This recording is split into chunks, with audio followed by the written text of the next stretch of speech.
नमस्कार दोस्तों, हमारे YouTube चैनल बुक्स प्ले में आपका स्वागत है। हम बात कर रहे हैं इंटरनेशनल बेस्ट सेलिंग किताब द 48 लॉज ऑफ पावर की, जिसे एक अमेरिकन लेखक रॉबर्ट ग्रीन ने लिखा है। दोस्तों, ये नियम इंसानों को इफ़ेक्टिव ढंग से शक्ति का खेल खेलने और उनकी बिजनेस पोटेंशियल को आगे बढ़ाने में मदद करने के लिए एक्शंस, थॉट्स और टेक्निक प्रदान करती हैं। यह नियम कई विषयों को कवर करते हैं, जिसमें इंटेंशंस को छुपाना, मदद मांगना, दुश्मनों को हराना और समय पर महारत हासिल करना शामिल है। दोस्तों, ये वीडियो का तीसरा पार्ट है। इस वीडियो के बाकी सभी पार्ट्स का लिंक नीचे डिस्क्रिप्शन में दे दिया हूँ। इस वीडियो को देखने के बाद आप बाकी पार्ट्स को जरूर देखें। तो चलिए शुरू करते हैं।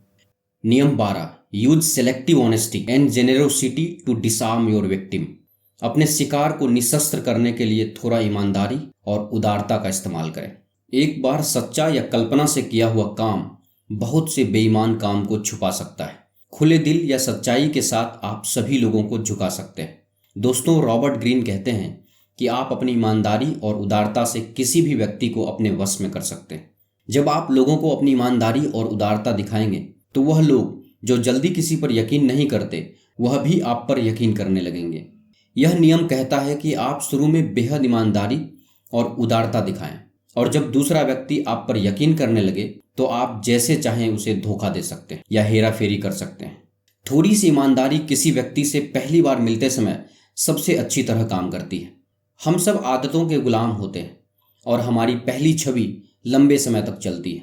अगर कोई संबंध की शुरुआत में ही यह साबित कर देता है कि वह ईमानदार है, तो बाद में इस भरोसा को बदलने में बहुत कोशिश करना पड़ता है। अक्सर ईमानदारी ही इस काम के लिए पर्याप्त नहीं होता। जरूरत है ईमानदारी की, प्रतिष्ठा की। यह प्रतिष्ठा बहुत से कामों से बनती है जो महत्वहीन भी हो सकता है। एक बार यह प्रतिष्ठा बन जाए तो पहली छवि की तरह ही इसे हिलाना भी आसान नहीं होता है। आपकी ईमानदारी किसी भी व्यक्ति के शक के सुरक्षा कवच को भेद सकती है। चलिए इसे एक उदाहरण से समझते हैं। काउंट विक्टर लस्टिंग, जिन्होंने अल कैपोन से $50,000 लिए और यह वादा किया कि वे 60 दिन में उसे डबल कर देंगे। विक्टर ने उस रकम को डबल करने के लिए कोई कोशिश नहीं की और 60 दिन बाद में $50,000 वापस लेकर कैपोन के पास आ गए। कैपोन अजनबी लोगों पर भरोसा नहीं करते थे, लेकिन विक्टर की ईमानदारी देखकर कैपोन ने उन्हें $50,000 दे दिए। इस तरह ईमानदारी से आप किसी को भी अपने वश में कर सकते हैं। नियम 13, get help by appealing to self interest, never to their mercy. मदद मांगते समय दया या कृतज्ञता नहीं, बल्कि स्वार्थ की बात बताएं। दोस्तों, ये बात पक्की है कि कभी न कभी आपको मदद मांगने की जरूरत पड़ेगी। जब भी आप ऐसा करें तो अपने किए हुए अच्छे कामों का सहारा ना लें, बल्कि ऐसी कोई बात सामने रखें जिसमें दूसरे इंसान को भी अपना फायदा दिखे। अगर आपको अपने किसी मित्र से मदद चाहिए तो उसे कभी भी यह याद न दिलाएं कि आपने भी पहले उसकी कितनी मदद की है या उसके लिए कितने अच्छे काम किए हैं। अगर आप ऐसा करेंगे तो वह आपको नज़रअंदाज करने का कोई ना कोई बहाना खोज ही लेगा। इसके बजाय आप अपने आग्रह में किसी ऐसी चीज की तरफ इशारा करें जिससे आपके मित्र को लाभ हो, और इस लाभ को आप बढ़ा चढ़ाकर जोर शोर से पेश करें। अगर आप उन्हें कुछ ऐसा ऑफर करेंगे जिसकी उन्हें इस समय जरूरत है, तो निश्चित ही वह आपकी मदद करने को तैयार हो जाएंगे, क्योंकि लोग स्वार्थी होते हैं और मदद के बदले कुछ न कुछ चाहते हैं, खास तौर पर वो जिसकी उन्हें इस समय जरूरत हो। जब उसे यह लगेगा कि आपकी मदद करने के कारण उसका बहुत लाभ होगा, तो वह पूरे उत्साह से आपकी मदद करेगा। मदद मांगना भी एक कला है, और यह कला इस बात पर निर्भर करती है कि आप में सामने वाले को समझने की कितनी क्षमता है, और यह भी कि आप अपनी और उसकी ज़रूरतों के फर्क को कितना समझते हैं। ज़्यादातर लोग मदद मांगने में सफल नहीं हो पाते, क्योंकि वह अपनी ही इच्छाओं और ज़रूरतों में खोए रहते हैं। वे जिन लोगों से मदद मांग रहे हैं वह मान बैठते हैं कि वे उनकी निस्वार्थ भाव से मदद करेंगे। वह इस तरह आग्रह करते हैं जैसे उनकी ज़रूरतें दूसरों के लिए महत्वपूर्ण हैं, जबकि शायद उन्हें उनकी कतई परवाह नहीं होती। शक्ति हासिल करने की राह में हर कदम पर आपको यह सीखना होगा कि आप दूसरे व्यक्ति की तरह सोचें, उसकी ज़रूरतों और रुचियों को भांपें। आप अपनी भावनाओं के पर्दे को हटा दें। अगर आप इस कला में पारंगत हो जाते हैं तो फिर आपकी सफलता की कोई सीमा नहीं रहेगी। नियम 14, pose as a friend, work as a spy. मित्र की तरह दिखें, लेकिन काम जासूस की तरह करें। दोस्तों, शक्ति के क्षेत्र में आपका लक्ष्य होता है भविष्य की घटनाओं पर नियंत्रण पाना। इसमें एक बाधा यह होती है कि लोग आपको अपने सभी विचार भावनाएं और योजनाएं नहीं बताते हैं। अक्सर वे अपने चरित्र के सबसे छिपे हुए हिस्से यानी अपनी कमजोरियों, उद्देश्यों और स्वार्थों को छुपा लेते हैं। परिणाम यह होता है कि आप उनकी आगे के कदम का अनुमान नहीं लगा सकते और हमेशा अंधेरे में रहते हैं। इसका कुंजी यह है कि आप कोई ऐसा तरीका खोजें जिससे आप उनके रहस्यों की जांच कर सकें और उनके छिपे हुए इरादों का पता लगा सकें। इसका सबसे खतरनाक तरीका है कि आप एक जासूस की तरह बने, लोगों से जानकारी निकालना सीखें, उनको सही वक्त पर सही सवाल पूछना सीखें। दोस्ताना व्यवहार से आप मित्रों और शत्रुओं दोनों से ही गोपनीय जानकारी पा सकते हैं। इसका एक उपाय यह है कि अगर आप किसी के सामने अपने दिल की भावना उजागर करने का नाटक करते हैं तो इस बात की संभावना बढ़ जाती है कि वह भी आपके सामने अपने रहस्य उगल देगा। अगर आप उसे कोई झूठा रहस्य बताएंगे तो बदले में वह आपको सच्चा रहस्य बता देगा। इसीलिए अपनी प्रतिद्वंदी के बारे में जानना बहुत महत्वपूर्ण है। सौहार्दपूर्ण सामाजिक मुलाकातों में यह काम करना सीखें। अप्रत्यक्ष सवाल पूछें जिससे कि लोग अपनी कमजोरियों और इरादों को उजागर कर दें। कोई भी सामाजिक मतभेद जासूसी के एक मौके की तरह इस्तेमाल होनी चाहिए। वैसे तो आज के इस सोशल मीडिया के युग में यह बहुत कम देखने को मिलता है कि कोई अपने विचारों को छुपाए। हर व्यक्ति अपने विचारों को प्रकट करने के लिए मौका ढूंढता है। लोग अपने आप ऐसे विषयों पर बात करते हैं जिनके बारे में आप उनसे पूछते तक नहीं। वह खुद आपको बताते हैं कि आज का उनका दिन कैसा गुजरा। वो लोग जिनसे आप रोज नहीं मिलते वह अपने बारे में सोशल मीडिया पर बताते हैं कि उनकी जिंदगी में क्या चल रहा है, वो कहाँ घूमने गए और वहाँ उन्होंने क्या किया। इस तरह लोग अपने विचार और कार्य दूसरों के सामने प्रकट करते हैं। आप लोगों की आदत का इस्तेमाल करें और उनके कैरेक्टर के बारे में जानकारी हासिल करें। चार्ल्स मॉरिस डी टेलीरेंट पेरिगार्ड, जो कि फ्रांस के एक बहुत महान राजनीतिज्ञ और कूटनीतिज्ञ थे, अपने विचार कभी किसी को नहीं बताते थे। वे हमेशा दूसरों को अपने विचार प्रकट करने का मौका देते थे जिससे कि वो उनके इरादे और उनकी योजनाओं के बारे में जानकारी हासिल कर सके। वे अपने विचार और अपने गुस्से को छुपाने की कला में माहिर थे। फ्रांस के राजनीतिज्ञ टेलीरेंट दूसरे की जानकारी हासिल करने के लिए एक तरकीब का इस्तेमाल करते थे। वह कुछ ऐसा बोलते थे जो दूसरों को सुनने में लगे कि वह कोई गुप्त बात बता रहे हैं और सुनने वालों की प्रतिक्रिया नोट करते थे। ऐसा करने से लोगों को लगता था कि वे सचमुच उन्हें कोई गुप्त बात बता रहे हैं और ऐसा करने से लोग उन्हें अपने बारे में बताने को उत्सुक हो जाते थे। नियम 15, क्रश योर एनिमीज टोटली। अपने दुश्मन को पूरी तरह से खत्म कर दें। दोस्तों, ये नियम बहुत सीधा सा है। ये पूरी तरह पक्का करें कि आपका दुश्मन पूरी तरह से खत्म हो गया है। आपको ये पक्का करना है कि वो पूरी तरह दब चुके हैं, वरना वो पहले उठ खड़े होंगे और बदला लेने की कोशिश करेंगे। शक्ति के संघर्ष में आपके बहुत से प्रतिद्वंदी और दुश्मन बनेंगे। कुछ लोग आपके दुश्मन जरूर बनेंगे, भले ही आप कुछ भी कर लें। इस तरह के दुश्मन आपका बुरा चाहेंगे। उनके इरादे आपको खत्म करने के होते हैं। अगर उनसे लड़ते समय आप दया या समझौते की आशा में बीच रास्ते में ही रुक जाएंगे तो इससे आपको कोई फायदा नहीं होगा। उल्टे इसकी बदौलत उनका संकल्प और नफरत बढ़ जाएगा और वह किसी न किसी दिन आपसे बदला लेकर ही रहेंगे। हो सकता है कि आपसे पराजित होने के बाद वे कुछ समय तक दोस्ताना व्यवहार का ढोंग करें, लेकिन ऐसा सिर्फ इसीलिए होगा क्योंकि उनके पास दूसरा कोई विकल्प नहीं है और वह सही वक्त का इंतजार कर रहे होंगे। इसलिए अपने दुश्मनों पर दया ना करें, उनकी नफरत को व्यक्तिगत रूप से ना लें। अपने दुश्मनों को उसी तरह से पूरा कुचल डालें जिस तरह मौका मिलने पर वे आपको कुचल डालते हैं। दुश्मनों के मिट जाने के बाद ही आपको शांति और सुरक्षा मिल सकती है। अगर आप अपने शत्रुओं के प्रति निर्मम नहीं हैं तो आप कभी भी सुरक्षित नहीं होंगे। अगर आप उन्हें मिटाने या अपनी नज़रों से दूर रखने की स्थिति में नहीं हैं तो आप कम से कम इतना तो समझ ही लें कि वह आपके खिलाफ साजिश कर रहे हैं। उनके दोस्ती के नाटक पर जरा भी ध्यान ना दें। इस तरह की स्थिति में सतर्कता ही आपका इकलौता हथियार है।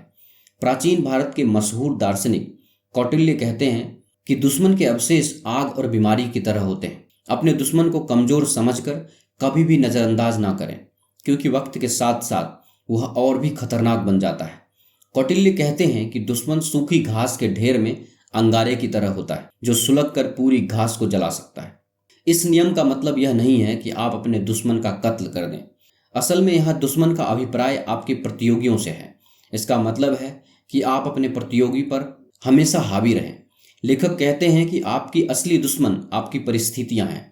आपको हमेशा अपनी परिस्थितियों पर हावी रहना चाहिए ताकि कितनी भी कठिन परिस्थिति क्यों ना हो, आपको कमजोर ना बना सके। नियम 16, raise your value through absence and scarcity.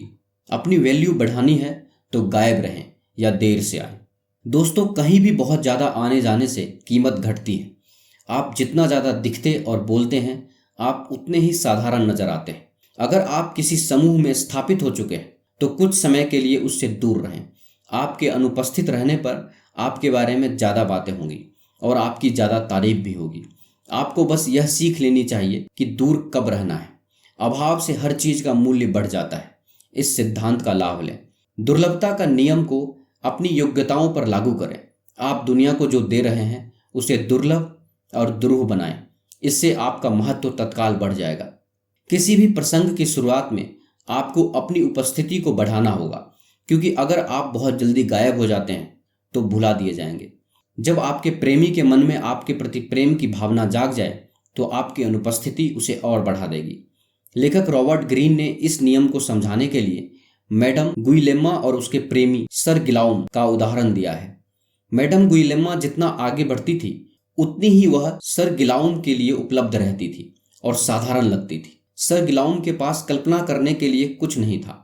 जब मैडम गुइलेम्मा ने अपने प्रेमी से मिलने के लिए मना कर दिया तब उसे उसकी कमी का एहसास हुआ।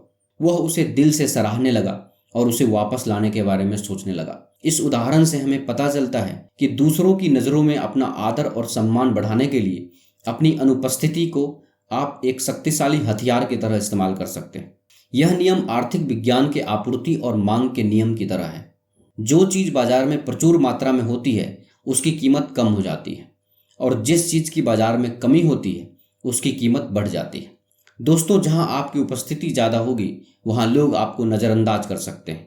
इसलिए अपनी प्रतिष्ठा और आदर को बढ़ाने के लिए और बनाए रखने के लिए अपनी अनुपस्थिति का प्रयोग करना सीखें। इस नियम का प्रयोग करने के लिए आप अपने ऑफिस में अच्छा काम करके दीजिए। इससे आपकी प्रतिष्ठा बनेगी। उसके बाद आप कुछ दिन के लिए छुट्टी ले लीजिए और आप देखेंगे कि वापस आने पर आपको पहले से ज़्यादा आदर और सम्मान मिलेगा। नियम 17, keep others in suspended terror, cultivate an air of unpredictability. दूसरों को दुविधा में रखें, अनिश्चय का माहौल बनाएं। दोस्तों, अचानक, अकस्मात या अनसोची चीज सबसे ज़्यादा डरावनी होती है। इसलिए हम भूकंप और तूफानों से डरते हैं। अप्रत्याशित मानवीय व्यवहार का हम पर इसी तरह का प्रभाव पड़ता है। जानवर निश्चित तरीके से व्यवहार करते हैं, इसीलिए हम उनका शिकार करके उन्हें मार पाते हैं। सिर्फ इंसान में ही अपने व्यवहार को बदलने, नया काम करने और दिनचर्या तथा आदतों को छोड़ने की क्षमता होती है। दोस्तों, अक्सर लोग आपके व्यवहार और आदतों को जानते हैं और उसका फायदा उठाते हैं। इससे चतुर लोग आपके हर काम का पहले से ही अंदाजा लगा लेते हैं। जब उन्हें यह पता होता है कि आप क्या करने वाले हैं तो वो अपनी चाल चलते हैं। आप जानबूझकर अनपेक्षित काम करें। अगर आपके व्यवहार में कोई निरंतरता, तारतम्य या उद्देश्य नहीं दिखेगा तो आपके दुश्मनों का संतुलन बिगड़ जाएगा और वह आपके कदमों का मतलब समझने की कोशिश में थक कर चूर हो जाएंगे। अगर यह क्रम जारी रहा तो यह रणनीति आतंक उत्पन्न कर सकता है। अगर संभव हो तो हमेशा दुश्मन को धोखा दें, हैरान करें और गलत जानकारी दें। इस तरह की रणनीति हमेशा कामयाब होती है और इस तरह से एक छोटी सेना भी बड़ी सेना को नष्ट कर सकती है। लोग हमेशा आपके कार्यों के पीछे छिपे उद्देश्य को समझने की कोशिश करते हैं ताकि आपके खिलाफ रणनीति बनाई जा सके। इसलिए बिल्कुल अप्रत्याशित कदम उठाएं और उन्हें सुरक्षात्मक होने पर मजबूर कर दें। किताब में रॉबर्ट ग्रीन स्पेन के मशहूर आर्टिस्ट पाब्लो पिकासो का उदाहरण दिया है। पिकासो जब बहुत मशहूर और बड़े आर्टिस्ट बन गए थे तब वह एक ज्यूइश और अमेरिकन संगीतकार पॉल रोजेनबर्ग के साथ काम कर रहे थे। एक दिन अचानक उन्होंने पॉल के साथ काम करने से इनकार कर दिया, जिसका पॉल को जरा भी अंदाजा नहीं था। पॉल ने पिकासो को ज्यादा पैसे देने का फैसला किया। दोस्तों, कहने का मतलब यह है कि जब लोग आपकी आदतों और आपके व्यवहार को अच्छी तरह से जानते हैं तो वे जल्दी ही समझ जाते हैं कि आप क्या करने वाले हैं और आपके खिलाफ कोई षड्यंत्र बना सकते हैं। जब आप अपने आप को अप्रत्याशित बना लेते हैं और ऐसा कोई कदम उठाते हैं जिसकी लोगों को उम्मीद नहीं होती तो वह आपके खिलाफ कुछ नहीं कर सकते, क्योंकि इस बात के लिए वह पहले से तैयार नहीं होते। पिकासो ने ठीक ऐसा ही किया और रोजेनबर्ग उन्हें ज़्यादा पैसे देने के लिए मजबूर हो गए। आपका अप्रत्याशित व्यवहार और भी कई तरीकों से काम करेगा जिससे आपको बहुत फायदा हो सकता है। शक्तिशाली बनने के लिए यह जरूरी है कि आप अपने आप को अप्रत्याशित बनाएं। नियम 18, don't isolate yourself behind a fortress. अपनी सुरक्षा के लिए किले ना बनाएं, एकाकीपन खतरनाक है। दोस्तों, जब आप दुनिया से अलग होते हैं तो आपको धोखा देना बिल्कुल आसान होता है। जब कोई आपको आपके दोस्तों और परिवार से अलग करने की कोशिश करता है तो वह आपको अपने बस में करना चाहता है, चाहे वह ऐसा जानबूझकर करे या अनजाने में। ऐसा करना आपके लिए खतरनाक हो सकता है, इसीलिए आप अपने दोस्तों और परिवार से लंबे समय तक अलग ना रहें। शायद आप ये ना जानते हो, लेकिन परिवार और दोस्तों को अपने से दूर करके आप अपना नुकसान कर सकते हैं। दोस्तों, दुनिया खतरनाक है और दुश्मन हर जगह है।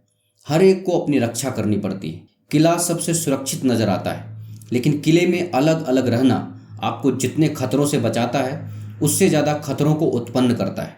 यह आप तक बहुमूल्य जानकारी नहीं पहुंचने देता, यह आपको सबकी नज़रों में लाता है और नतीजा यह होता है कि आप आसान सा निशाना बन जाते हैं। बेहतर होगा कि लोगों से मिले जुले, साथी खोजें, सबसे जुड़े रहें।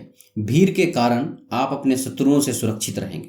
दोस्तों, अब आप सोच रहे होंगे कि मैं तो कोई राजा नहीं हूं और ना ही मैं किसी किले में दुनिया से अलग होकर रहता हूं, तो यह नियम मेरे ऊपर कैसे लागू होगा। दरअसल यहाँ बात सिर्फ शारीरिक अलगाव की नहीं हो रही, बल्कि मानसिक और भावनात्मक अलगाव की हो रही है। चूंकि इंसान स्वभाव से सामाजिक होता है, इसीलिए शक्ति सामाजिक आदान प्रदान और व्यवहार पर निर्भर होता है। खुद को शक्तिशाली बनाने के लिए आपको चीज़ों के केंद्र में रहना होगा। हर गतिविधि आपके चारों तरफ घूमने चाहिए। आपको सड़क पर होने वाली हर चीज़ की जानकारी होनी चाहिए और हर एक आदमी की जानकारी होनी चाहिए जो आपके खिलाफ साजिश रच सकता है। और निश्चितता और खतरे के क्षणों में आपको बिल के भीतर घुसने की इच्छा से बचना चाहिए। इसके बजाय लोगों से मेलजोल बढ़ाएं, पुराने सहयोगी खोजें, नए साथी बनाएं और अलग अलग समूहों में जाएं। शक्तिशाली लोग सदियों से इस तकनीक पर चल रहे हैं। दोस्तों, आप देख रहे हैं रॉबर्ट ग्रीन द्वारा लिखी book the 48 laws of power की समरी। यह समरी आपको कैसी लगी, कृपया हमें नीचे कमेंट बॉक्स में कमेंट करके ज़रूर बताएं। अगर आपको यह समरी अच्छा लगा हो तो इसे अपने दोस्तों और फैमिली मेम्बर्स के साथ अवश्य शेयर करें और हमारे लेटेस्ट वीडियो को देखने के लिए हमारे YouTube चैनल बुक्स प्ले को सब्सक्राइब करें। धन्यवाद।